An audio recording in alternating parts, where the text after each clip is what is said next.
Good morning again. Good morning. Again, thank you all for coming today. And thank you for those of you who may watch this later on the internet. This is a topic that I have a tremendous passion about. Ever since I was a child, I have studied the philosophies of Dr. King. It began at an early age when I understood that we shared the same birthday, which happens to be January 15th. Of course, we always observe it on a day later, like tomorrow's the 19th. This synchronicity between us kept my interest in King alive throughout the years. And as my consciousness and study expanded, so did my awareness of the synchronicities between King and other prominent Christian figures, such as Martin Luther, for whom him and his father were named after. And you may know that Martin Luther was he was the human reason that the Protestant church started and broke away from the Catholic Church. And so, like Luther, King's purpose challenged the status quo. My early study of King was limited to the typical things we learn as Americans in school. He was a civil rights leader who had a dream that one day we could all play together. And he also led the Southern blacks in our country in nonviolent protests of the status quo right around 100 years after our Civil War took place and ended, which one of the main things with our Civil War, of course, as we know, was slavery. He stood up to the tyranny and injustice of a society that allowed segregation as well as the degradation of the black race in the southern United States. Thus, I always thought of him as a black leader. As I studied further, however, I found that there is much more to the story of Dr. King than that of a leader of the southern blacks in the 1960s. The man may very well be a modern-day prophet. The basis of my claim lies within the pages of this autobiography. This book happened to have been written, compiled, I should say, by Claiborne Carson, who is a history professor at the University of California, Berkeley. And this book here, Carson lays out the life of Dr. King through his letters, through his experiences, through news stories, and documents in his speeches, and kind of puts together a whole synopsis of his philosophy and his life. Just a fantastic resource. While looking into the unforgettable life, both public and personal, I found that he decided early on in his life that he would serve humanity and the eternal by devoting his life. And he thought originally he was going to, he thought he could do it being a doctor or a lawyer, because he thought he could do that just as easy as being a minister. But Spirit called and he decided to become a Baptist minister. During his studies, he studied extensively the life of Mahatma Gandhi and used his philosophy of nonviolence along with the Christian message of love as a platform for his stance against segregation. Because Dr. King was such an ardent student of Christ and Gandhi, I decided to also study these two figures in greater detail as well. What I wanted to know was, where a man that was brought up in an environment where everything was provided for him, which Dr. King had, I wanted to know where he would get such a strong passion to stand up, and how could he stand up in the face of some of the things that they had to face back then, such as the fire hoses, the dogs, the jail, and all that. He did grow up in Atlanta, so a lot of the things were in his own backyard. It was just the fact that he himself wasn't born with, he didn't have the poverty aspect of his early childhood. So after reading and learning from these great masters, what I aim to deliver you today is a truly heartfelt message that has germinated as a result of these studies. That message begins with the fact that we are one with those chairs that you're sitting on, one with the neighborhood, the city that we live in, the state that we live in, and the country that we live in. We are one with all the nations of the world, one with the elements of the earth that make it possible for us to see the things that are manifested around us. Further than that, we are one with the unseen, the veiled part of our existence that we know little of. I have heard this called the fourth dimension, and sometimes I wonder if that we are slowly evolving together and collectively into a new dimension of understanding. That might be a topic for another day. I mean, I think we are, but the masters and the prophets and the Christ have all said what King, our modern day Christian prophet, observed the night before he was taken from us. Before I move on to this small passage from King, there's one thing I love about this book, and it ends with his final speech was the "I've been to the mountaintop" speech.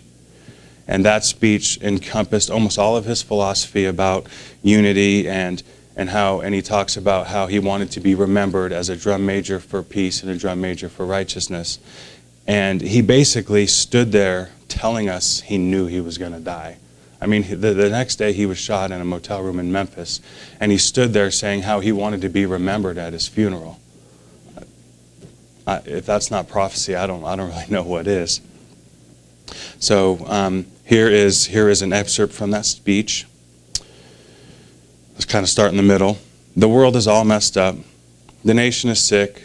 Trouble is in the land. Confusion all around. Now that's a strange statement to make. But I know somehow that only when it is dark enough can you see the stars. And I see God working in this period of the 20th century. Something is happening in our world. The masses of people are rising up. And wherever they are, the cry is always the same: we want to be free. We have been forced to a point where we are going to have to grapple with the problems that men have been trying to grapple with throughout history. Survival demands that we grapple with them. Men for years now have been talking about war and peace, but now no longer can they just talk about it. It is no longer a choice between violence and nonviolence in this world. It's nonviolence or non-existence. That is where we are today. Now, what does this mean in the great period of human history? It means we've got to stay together. We've got to stay together and maintain unity. You know, whenever the Pharaoh wanted to prolong slavery in Egypt, he had a favorite formula for doing it. What was that?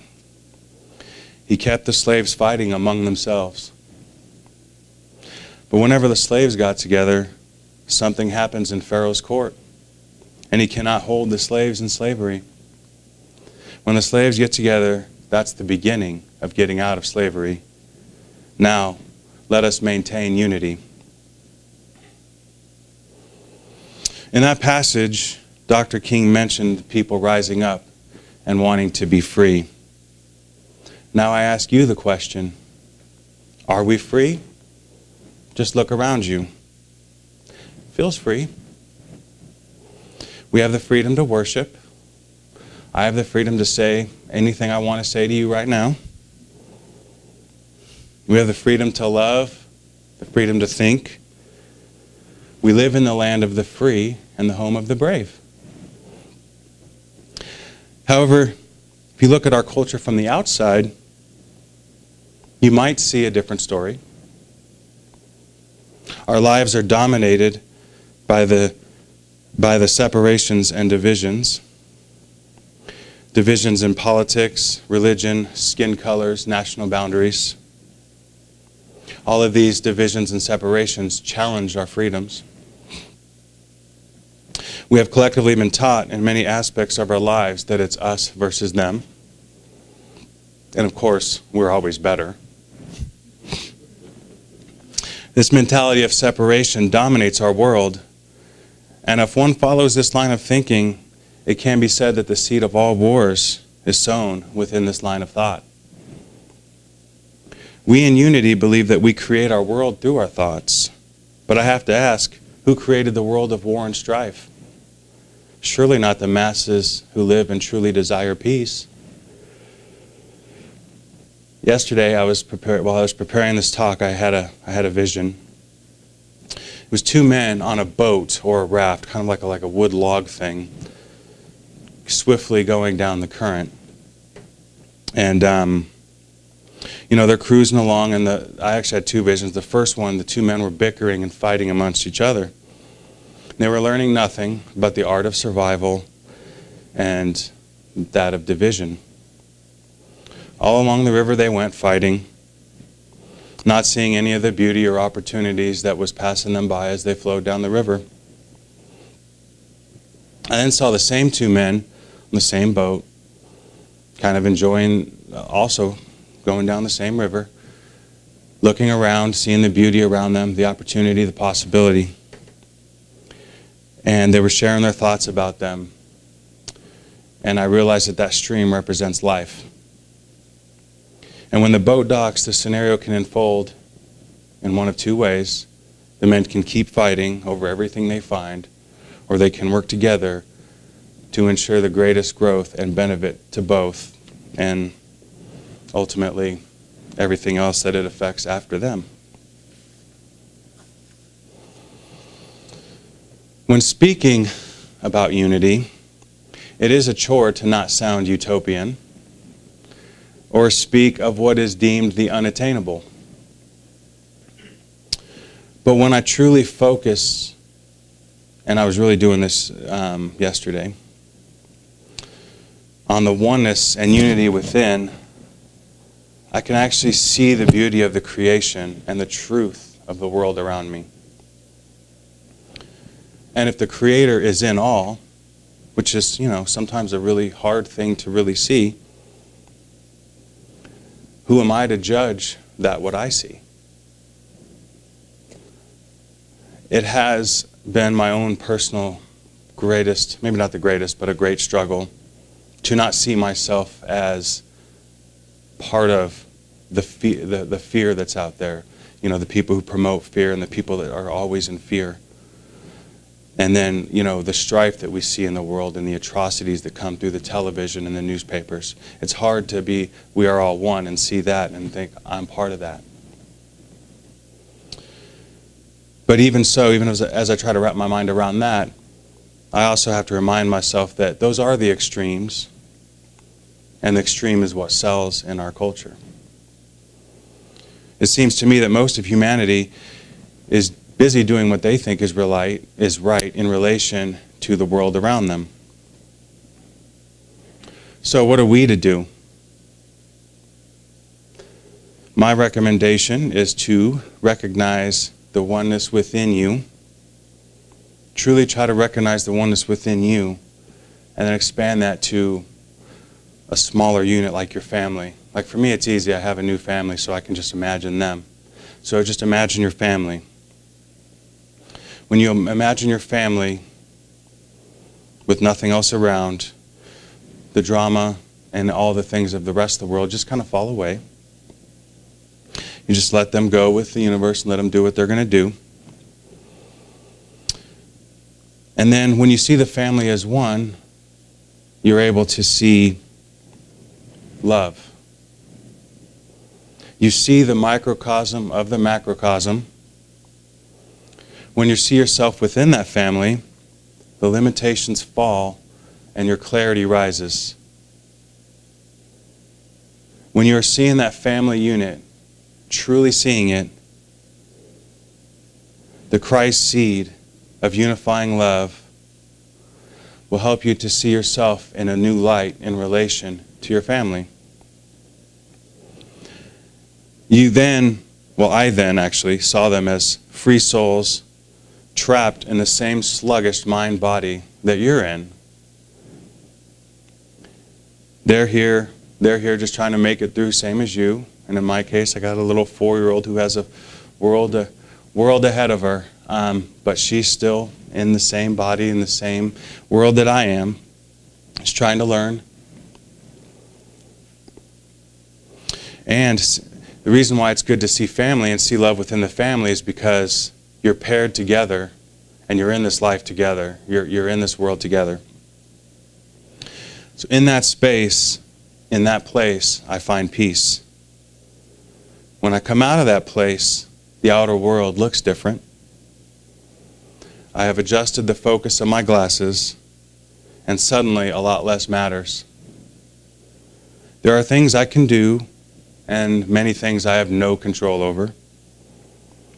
My soul awakens to what is possible in this life. I begin to see the potential instead of the strife. My soul comes alive, and so does the earth. This treacherous hell opens up, and a beautiful mother opens her hands and says, "This I have prepared for you." Now what would we do with it? Like Dr. King, I too have a dream. My dream is that for just one day across the world, we try to live in peace. It's 24 hours. It's not too much to ask, is it? Soldiers lay down their weapons. The fearful lay down their fears and spreading them. The hate-filled do something that they love. For one day, we take down the fences that divide us and live like curious children worldwide. How would that look to wake up and see every man, woman, and child with the expectation of peace for a day? Can we even imagine it? How would your world look with world peace? Our world might not look that different. I mean, we live in a very, very safe, calm place. Most of the stuff that we hear about is out there somewhere.